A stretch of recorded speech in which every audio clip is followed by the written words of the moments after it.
यहाँ पे एनडीए है तो एनडीए है, नहीं है तो फिर सब स्वतंत्र। तो दो पार्टी को कोई इग्नोर करेगा, हम बाकी की बात नहीं करेंगे। वीआईपी और हम पार्टी को कोई इग्नोर कर सकता है? जब हमारी गठबंधन हुआ था 11 सीट और एक एमएलसी पे हुआ था, और एक एमएलसी संपूर्ण 6 साल के लिए हुआ था, तो अभी तो हमारी ड्यू है उनके ऊपर, जो उनको आने वाले समय में पूरा करना है। बिहार के उप मुख्यमंत्री तारकिशोर प्रसाद ने एक बयान दिया जिसमें उन्होंने मुकेश सहनी के बारे में कहा कि मुकेश सहनी हमारे गठबंधन में पहले नहीं लड़े थे और हमने उनको एमएलसी बनाया। ये बात एमएलसी चुनाव को लेकर जब सवाल पूछा गया तो उन्होंने कहा, और अब मुकेश सहनी ने भी इस पर प्रतिक्रिया दे दी है।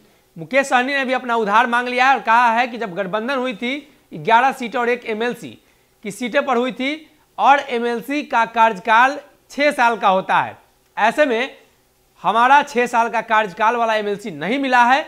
और उप मुख्यमंत्री तारकिशोर प्रसाद ने ये बातें कही थी और उन्होंने साफ कर दिया था कि मुकेश सहनी एमएलसी चुनाव में हमारे साथ कभी चुनाव लड़े नहीं है।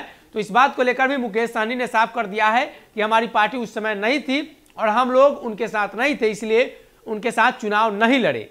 साथ ही साथ उन्होंने अपना हिसाब बराबर करने की बातें कही है और कहा है कि जो वादा हुआ था हमारे साथ, उस वादे पर भाजपा खड़े उतरे, क्योंकि 6 साल का जो हमने एमएलसी की बातें कही हैं उसमें बहुत कम समय हमें मिला, 18 महीने का मिला, तो कहीं ना कहीं उसको अब भाजपा को पूरा कर देना चाहिए। और रही बात एमएलसी चुनाव को लेकर, तो अगर सीटों का तालमेल नहीं होता है तो सभी सीटों पर हम उम्मीदवार उतार सकते हैं, हमारी तैयारी पूरी है।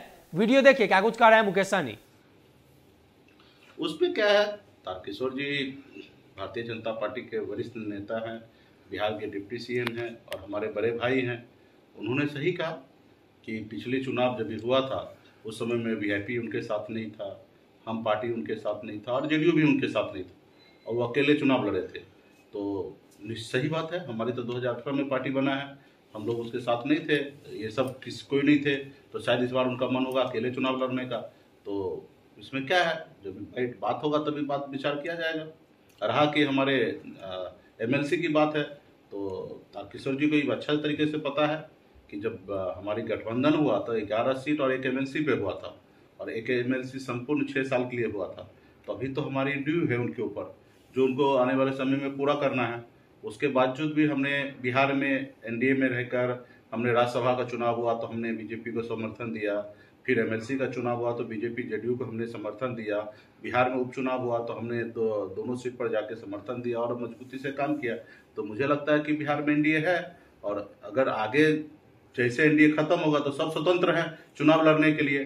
फिर अभी बिहार में उपचुनाव भी होना है, ये 24 सीट पे चुनाव होना है, फिर 2024 में 40 लोकसभा सीट के लिए चुनाव होना है, फिर 25 में 243 सीट के लिए चुनाव होना है। तो ये तो सब मिल के बैठ के बात होगा, लेकिन अब सवाल ये खड़ा होता है, आप की पार्टी हो, हम हो और ये पशुपति बारस जो केंद्रीय मंत्री उनकी पार्टी हो, कहीं ना कहीं आप लोग में घुटन है ना कि आप लोगों का सीटों को लेकर अभी तक नहीं, ये सब गलत फहमी में आप लोग कृपया करके नहीं रहिए। वीआईपी पार्टी और हम पार्टी बिहार में इग्नोर करने लायक है क्या? ये दो पार्टी को कोई इग्नोर करेगा, हम बाकी की बात नहीं करेंगे। वीआईपी और हम पार्टी को कोई इग्नोर कर सकता है क्या? और हम लोग को कैसे घुटन महसूस होगा? तो हम लोगों को कोई घुटन महसूस नहीं होता है। हमें पता है कि हम और वीआईपी इग्नोर करने लायक इस राज्य में नहीं है, और आने वाले समय में, हाँ, और आने वाले समय में जैसे जिस तरीके से हम पार्टी और वीआईपी पार्टी का जनाधार बढ़ रहा है, तो आने वाले समय में आप देखिएगा कि बहुत अच्छी तरीके से हम लोग प्रदेश में काम भी करेंगे, बिहार के 12 करोड़ जनता की उम्मीद पे खरा उतरेंगे। अब 2 ऑप्शन और बन रहा है। एक ऑप्शन ये बन रहा है कि बीजेपी और जेडीयू एक साथ चुनाव लड़े, तो क्या आप तीनों जो हैं क्षेत्रीय दल? नहीं, इस पे भी कोई ऑप्शन वाला बात ही नहीं है। यहाँ पे एनडीए है तो एनडीए है, नहीं है तो फिर सब स्वतंत्र है। अगर ये वीडियो पसंद आई और वह बिहार के राजनीति और बिहारियत से सरोकार रखेनी तो सब्सक्राइब बटन दबा के चैनल के सब्सक्राइब कर ली। ओजे एगो घंटी बा, ओकरा बटन दबा देला से कुल सटीक और मारक खबर रुआ मुफ्त में मिल जाई।